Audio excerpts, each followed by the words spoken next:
Yo, dude, check it out. Just got my lab results back after 6 months in treatment. My homocysteine went down like 3 points. How do you feel? Still pretty bloated. How much does it cost you? Like $5,000. $5,000 for this?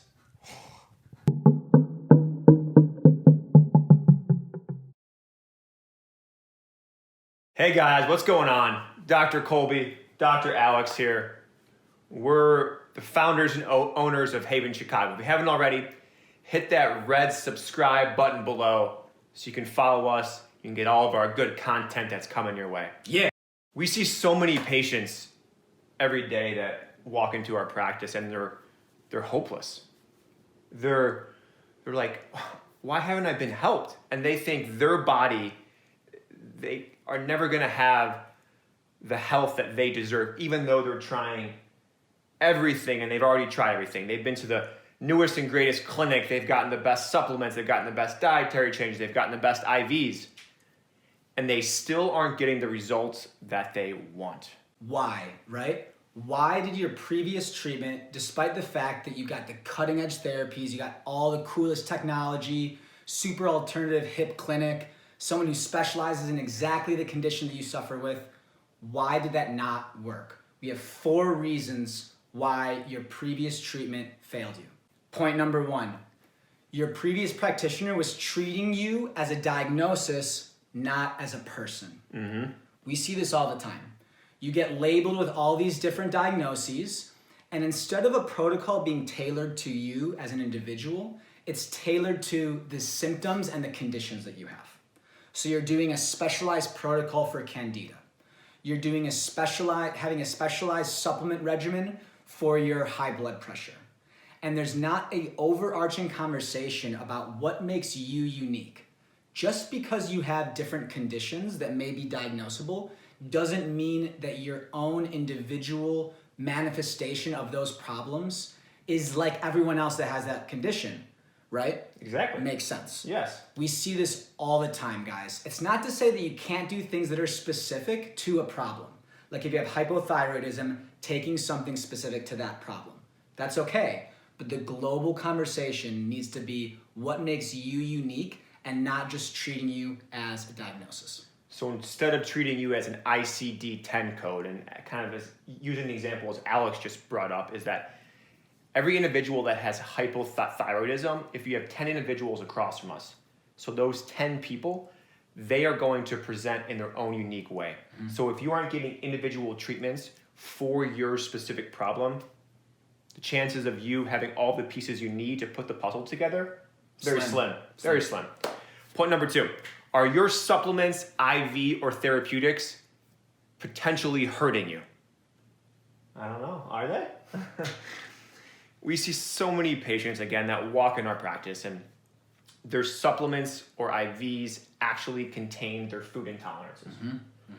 Or their vitamins, minerals that they were prescribed is pushing their metabolism in the wrong direction, which overall isn't allowing the balance of their body to be in that environment, that position to heal itself effectively.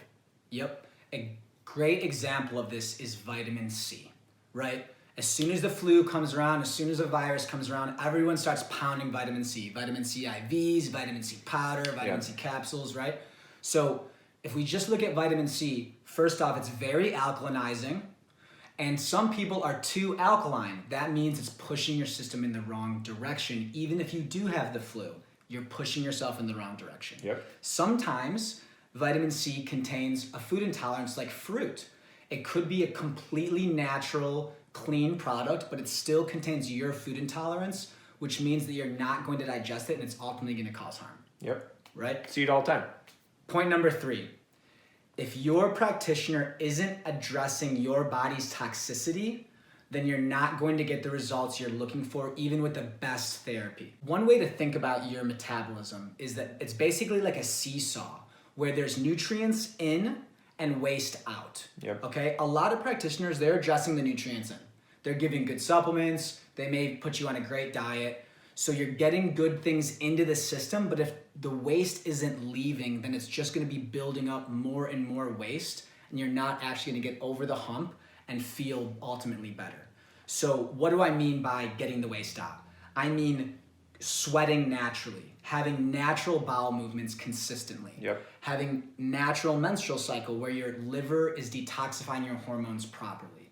All these things our body does to allow the metabolic waste that our cells naturally produce to get out of the system. If that's not being addressed, we're gonna have big problems. Couldn't agree more. So last point number 4, is your practitioner talking to you about lifestyle changes, about habits, about your routine, about your stress? What do I mean by that? I mean that, yes, supplements have their place to facilitate the healing process, but you know what you do every single day? You wake up. You know what you do every single night? You go to bed.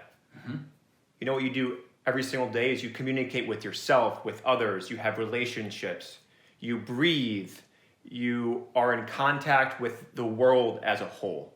So if your practitioner isn't successfully or even at all looking at you with your everyday lifestyle actions and saying, hey, there's a potential here for you to find healing in your life by having a morning routine, by focusing on your breath and learning how to breathe properly, by focusing on your stress and having ideas of how you can overcome or manage your stress more effectively, by creating routine in your life. Those are just some examples that we talk to all of our patients about, because healing is much more than just supplements, IVs, dietary changes. Healing is about your everyday practices that you do, because those are things that puts the ball in your court, that empowers you to know exactly what you can do every day to create health in your life.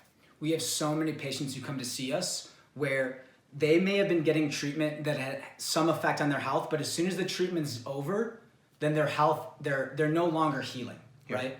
And that's a sign that your practitioner wasn't educating you on the changes that you can make every day to continue healing even after the treatment is over, right?